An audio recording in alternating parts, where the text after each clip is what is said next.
독일의 시인 괴테는 이런 말을 했어요. 눈물을 흘리며 빵을 먹어보지 못한 사람은 인생을 모르는 사람이다. 눈물의 빵을 먹어보지 아니한 사람, 눈물의 빵을 씹어보지 아니한 사람은 인생을 모르는 사람이다. 그러니까 눈물의 빵을 씹어보지 않은 사람하고 인생을 논할 수가 있겠습니까? 눈물의 빵을 씹어본 사람하고 인생을 논할 때 인생이 뭔지 알 수 있다, 그런 말이에요.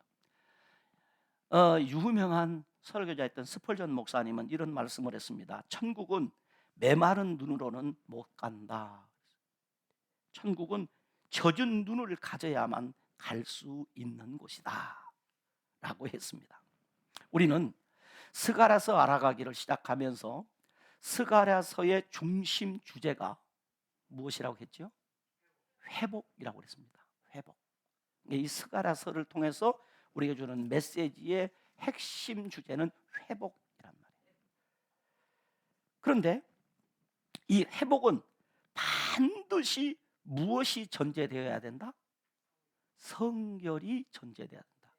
언제 우리에게 회복이 일어나느냐 하면 우리가 성결함으로 우리 인생이 회복되고, 우리 가정이 회복되고, 우리 삶이 회복되고, 그리고 우리 육체의 건강도 회복됩니다. 여러분, 하나님의 은혜의 역사가 나타나면 반드시 나타나는 것이 이 성결의 역사예요. 그래서 이 회복과 성결의 열쇠는 그럼 무엇인가? 그것은 회개다 그랬어요.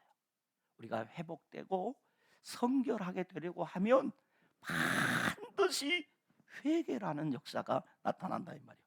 그런데 회개는 인간 편에서 자신의 죄에 대한 통렬한 뉘우침과 행동의 변화를 통해 나타나는데, 그것만으로 나타나는 것이 아니라 바로 이 회개는 인간 편에서 자신의 죄에 대한 통렬한 뉘우침과 행동의 변화와 함께 거기 무엇이 있어야 되느냐?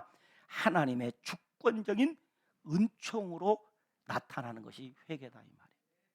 자, 우리 스가랴서는 이제 오늘 설교로 마무리를 하게 될 텐데, 스가랴서는 14장으로 되어 있습니다. 1장 1절에 7절은 서론이었습니다. 1장 8절에서부터 몇 장까지? 6장까지는 8가지의 환상을 얘기했습니다. 그리고 7장 8장은 두 가지 메시지, 곧 금식과 회복에 대한 메시지가 담겨 있다고 그랬습니다. 그리고 9장에서 14장까지는 두 가지의 애언, 그 두 가지의 경고가 기록되어 있다고 제가 이미 첫 번째 설교 때 이 스가랴서에 대해서 소개할 때 그리했습니다. 그런데 이 9장에서 14장의 내용은 두 개의 애언 또는 두 개의 경고라고 하는, 우리 본문을 보면은 그게 나옵니다. 9장 시작할 때 9장 1절에서 우리 성경에는 그 단어가 생략됐는데 원문에는 그 단어가 있어요. 바로 9장 1절에 보면 여호와의 말씀이, 그런데 여호와의 경고의 말씀이 하드락 땅에 내리며 그랬어요. 원문에 보면, 또 다른 버전 성경에 보면 여호와의 무슨 말씀이다? 경고의 말씀이다. 혹은 여호와의 말씀의 경고다, 이렇게 번역을 할 수 있어요. 그 다음에 12장 1절에도 보면 우리 성경에도 그리 번역해 놨습니다. 이스라엘에 관한 여호와의 무슨 말씀이다? 경고의 말씀이다. 그러니까 9장 1절에서 11장까지가 첫 번째 경고의 메시지고, 그 다음에 12장부터 14장까지의 내용이 두 번째 경고의 메시지다 이 말입니다. 그럼 무슨 메시지인가 하면 메시아의 강림과 함께, 메시아가 강림할 것인데 그 메시아의 강림에 불순종하는 이방 민족에 대한 하나님의 심판의 경고가 기록되어 있습니다. 그래서 여러분 9장부터 11장까지 읽으면은 하나님께서 이방 나라가 아주 지혜롭고 은을 뭐처럼 쓰고 금을 뭐 진흙처럼 쓰고 이렇게 돈도 많고 잘 되지만 하나님이 그걸 다 가치 없게 만들어 버리겠다, 멸하시겠다, 악인을 심판하겠다, 이런 메시지가 담겨 있어요.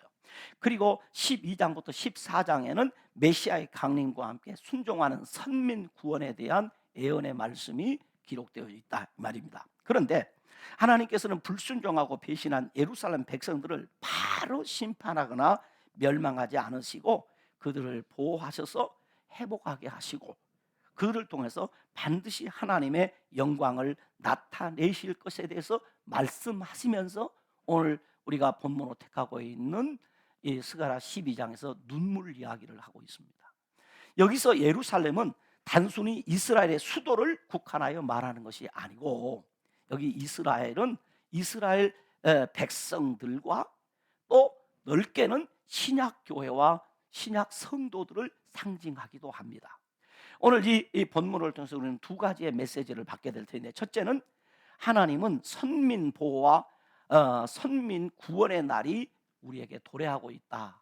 하나님께서 선민을 보호하고 구원하는 날이 도래하고 있다, 다가오고 있다, 그런 말입니다.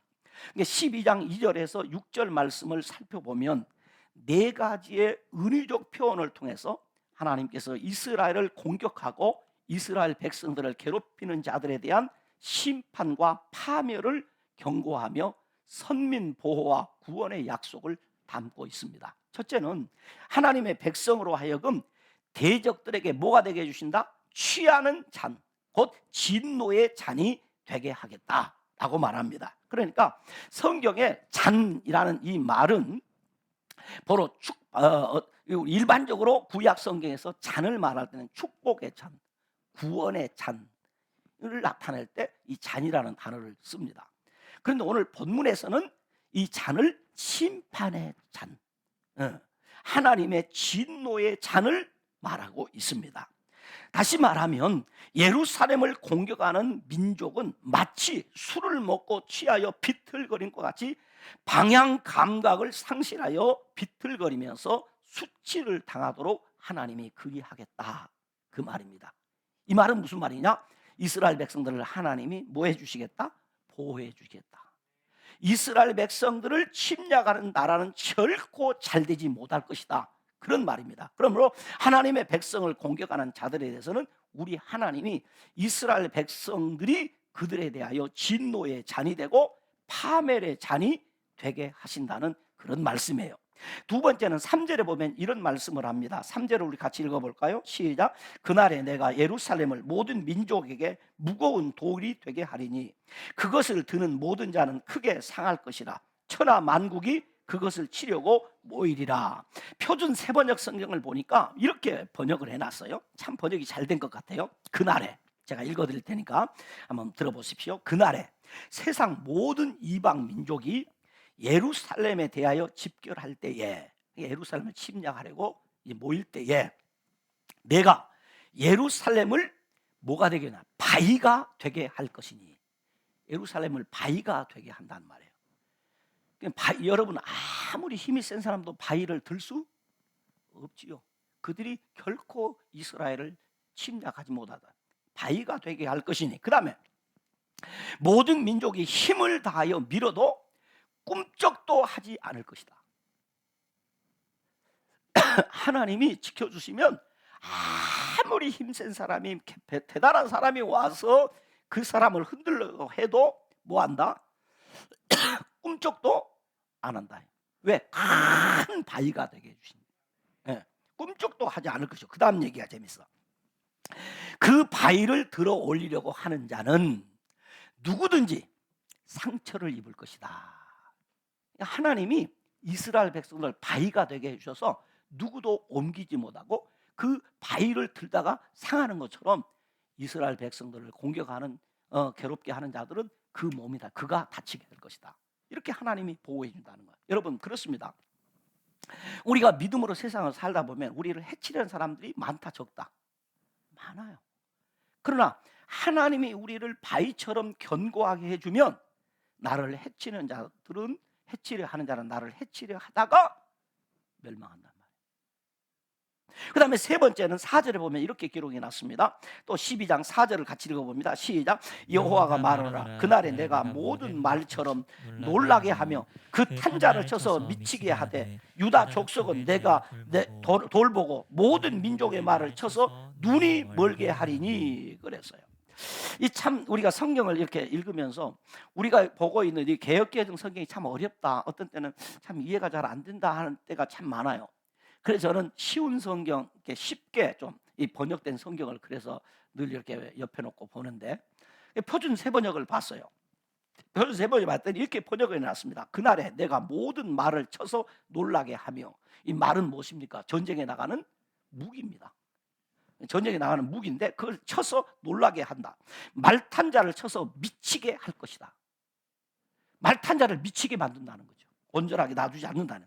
그 다음에 나 주가 하는 말이다. 내가 유다 백성을 지켜 돌보겠지만 모든 이방 민족이 부리는 말들을 쳐서 눈이 멀게 하겠다. 그러니까 이방 민족의 대적자들의 무기를 어떻게 하잖아요? 무용지물로 만들어버리겠다는 것입니다. 그래서 오늘 5절은 말합니다. 하나님의 백성은 만군의 여호와로 말미암아 힘을 얻는다. 만군의 여호와로 말미암아 힘을 얻고, 6절에 뭐냐면 좌우에 에워싼 모든 민족들을 불사르게 될 것이다. 무슨 말이요? 대적자들의 무기를 무용지물로 만들어버리고 하나님의 백성들을 강하게 하나님이 만들어주신다, 그 말이에요. 믿기를 주의 이름으로 축원합니다. 그 다음에 8절은 또 이렇게 말합니다. 8절을 또 읽어봅시다. 읽습니다. 그날에 여호와가 예루살렘 주민을 보호하리니 그 중에 약한 자가 그날에는 다윗을 가히 깎겠고 다윗 족속은 하나님 같고 무리 앞에 있는 여호와의 사자가 될 것이다. 자, 보십시오. 하나님이 어떻게 하신다고 했느냐? 하나님의 백성들을 어떻게 한다? 강하게 만들어 주시겠다. 하나님의 백성들은 모두 뭐같이 만들어주고? 다윗같이 만들어주고. 할렐루야. 하나님의 백성들을 하나님같이 능력 있게 만들어 주신다. 하나님의 사자같이 그렇게 하나님이 만들어 주시겠다. 정말입니다. 정말입니다. 확실합니다.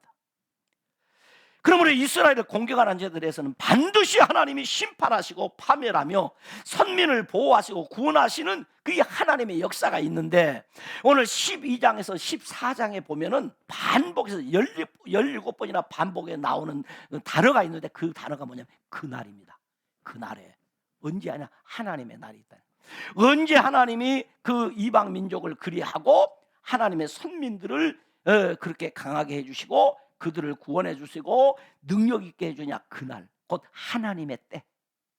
그날이 언젠가? 반복해서 오늘 이 12장 14장에 나오면 그날은 여호와의 날입니다. 하나님께서 자기 백성들에게 복 주시는 날, 곧 하나님이 그들을 회복하는 날. 그날은 뭐 선민 구원의 날이요 악인 심판의 날이다. 오늘 우리가 읽은 본문 10절에서는 그날이 언젠가 이렇게 말합니다. 자, 10절을 한번 봅시다. 오늘 본문 10절 봅니다. 자, 내가 다윗의 집과 예루살렘 주민에게 은총과 간구하는 심령을 부어주리니 그들이 그 찌른 바 그를 바라보고 그를 위하여 뭐하기를? 애통하기를. 어떻게 하고? 독자를 위하여 애통하다며 그를 위하여 통곡하기를 장자를 위하여 통곡하더라. 아니 무슨 말이냐면 그날은 어떤 날이냐? 바로 애통함에 회개하는 날이다. 다시 말하면 하나님이 약속한 이 약속이 이루어지는 날은 언제냐? 애통함에 회개하는 날, 이 하나님의 약속이 성취되고 이 언약의 말씀이 이루어진다, 이 말이에요. 오늘 저와 여러분도 마찬가지입니다. 언제 하나님이 역사하느냐? 우리가 하나님 앞에 애통하며 회개할 때 하나님의 역사가 저와 여러분의 인생에도 나타난다. 할렐루야. 그러면 두 번째는 애통하며 회개하는 날이 있다, 이 말이에요. 본문 11절에 말합니다. 그날에 예루살렘에 큰 애통이 있으니 무기또 골짜기 하다드림몬에 있는 애통과 같을 것이라 그랬어요.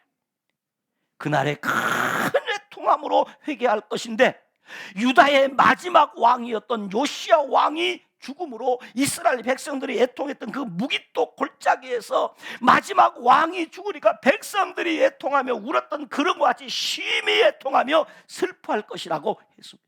언제? 그날에. 그 슬픔이 얼마나 지나든지 오늘 본문은 말은 10절은 이렇게 말합니다. 이렇게 슬퍼한다는 것입니다. 독자가 죽었어요. 외아들이 죽은 어머니의 슬픔 같아요.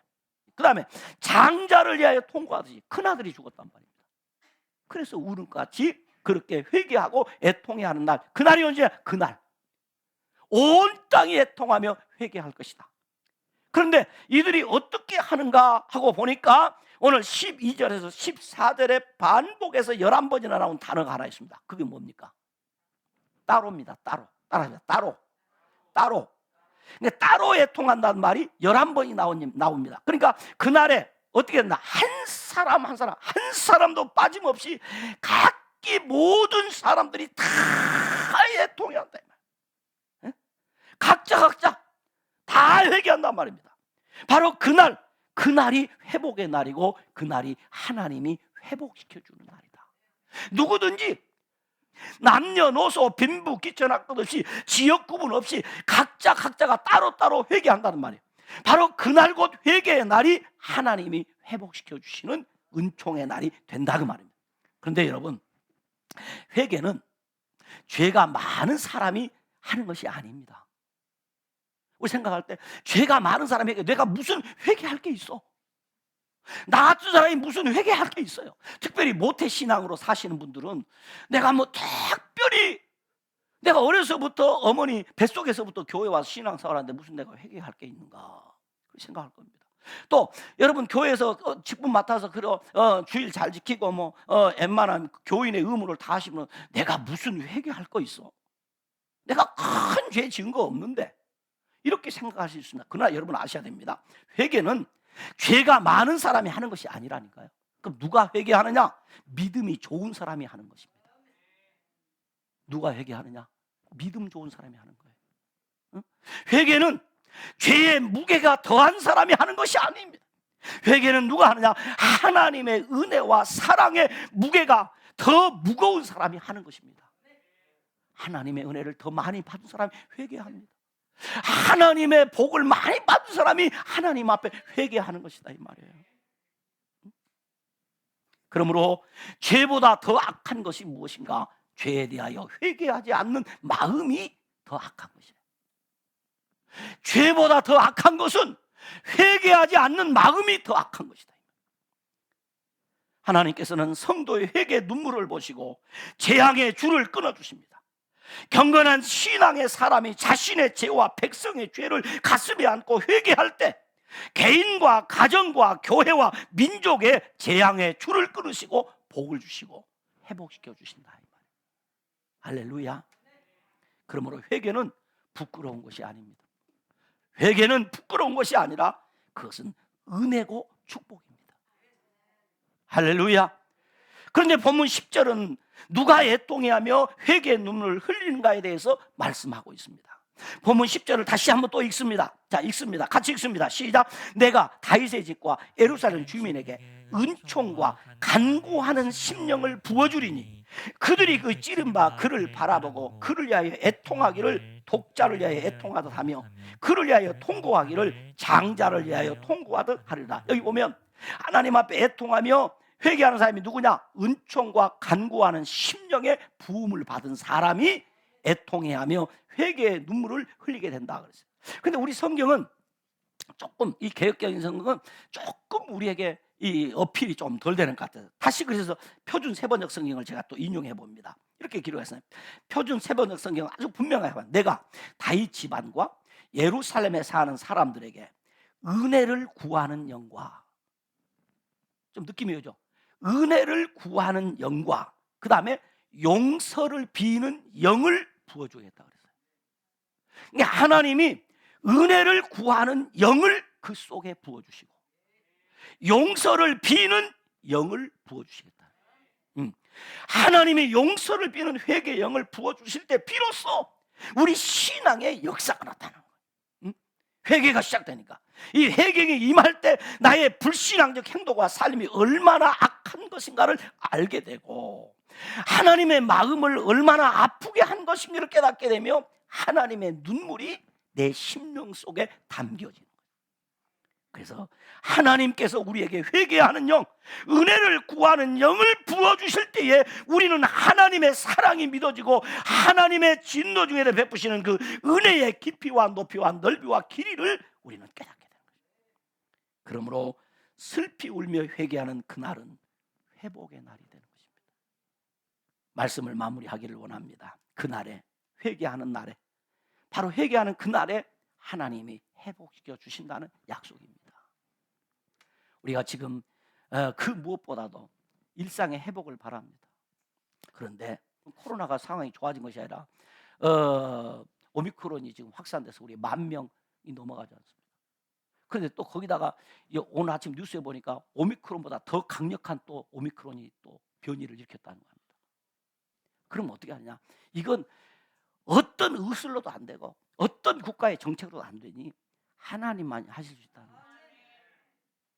여러분, 세상에 그 세계 각국의 그 의술이 그리 뛰어나다고 하는데 이거 하나 해결 못하고 이 난리를 칩니까? 이거 어떻게 되는 겁니까? 인간이 못하는 일은 하나님만이 할 수 있다는 얘기예요. 어쨌든 하나님의 은혜 아니면 살 수 없다. 하나님의 은혜가 아니면 우리는 안 된다는 거죠. 누구한테 넋두리 해봐도 됩니까? 요즘 나라와 민족을 위해 기도하다가도 결국 제가 깨달은 답은 그거예요. 언제 이 나라의 지도자들이 나라를 잘 되게 했습니까? 언제 저 여의도에 있는 국회의원들 우리를 기쁘게 한 적이 있습니까? 언제 저들이 우리의 기대에 부응하는 정치를 한 적이 있습니까? 뭐 정권이 바뀌면 잘한다고요? 새로운 사람이 되면 잘한다고요? 여러분 정말 잘했습니까? 아니다. 그래도 이 나라의 민족이 이만큼 먹고 살고 그래도 이렇게 사는 것은 그래도 하나님이 보호하사입니다. 회개함으로 개인과 가정과 교회와 나라와 민족이 회복되고 하나님의 복을 받습니다. 회복됩니다. 그러므로 회개는 남에게 미룰 것이 아니라 내가 먼저 회개하고 더 많이 회개해야 돼요. 그렇습니다. 회개는 부끄러운 것이 아닙니다. 회개는 은혜요 축복입니다. 나와 내 가정이 그리고 교회와 민족이 고통받는 것은 나 때문입니다. 내가 가정과 사회에서 빛과 소금의 사명을 감당하지 못했기 때문입니다. 예수님을 믿는다고 하면서 예수님처럼 살지 못하고 예수님의 제자라고 하면서도 예수님을 닮지 못하며 하나님의 말씀의 은혜를 받았다고 하면서도 그 말씀에 순종하는 삶을 살지 못한 것, 회개해야 합니다. 그러므로 은총과 강구하는 심령, 곧 용서를 비는 영, 회개의 영을 달라고 기도해야 합니다. 하나님, 나의 메마르고 교만한 마음에 회개의 영을 부어주시옵소서. 이 무정하고 강팍한 나의 심령에 용서를 비는 영을 부어주시옵소서. 맛을 잃은 소금이 되어서 세상에 짓밟히는 교회에 회개의 영을 주셔서 교회가, 성도가, 우리 모두가 하나님 앞에 회개할 때 하나님은 모든 것을 회복시켜 주십니다. 이번 70일 특세에 특별히 저와 여러분이 많은 기도의 제목이 있지만은 그 기도 제목 가운데 특별하게 회개의 기도를 해야 할 것입니다. 세상에 돌아가는 여러 가지 일이 있지만은 내가 하나님 앞에서 하나님의 뜻대로 살지 못한 것에 대한 애통의 기도가 이번 70일 특세에 하나님 앞에 드려짐으로 이스라엘 백성들에게 약속하셨던 하나님의 약속의 말씀이 성취되듯이 우리에게 주신 하나님의 말씀이 우리에게도 그대로 성취되는 은혜가 있기를 주님의 이름으로 축원합니다.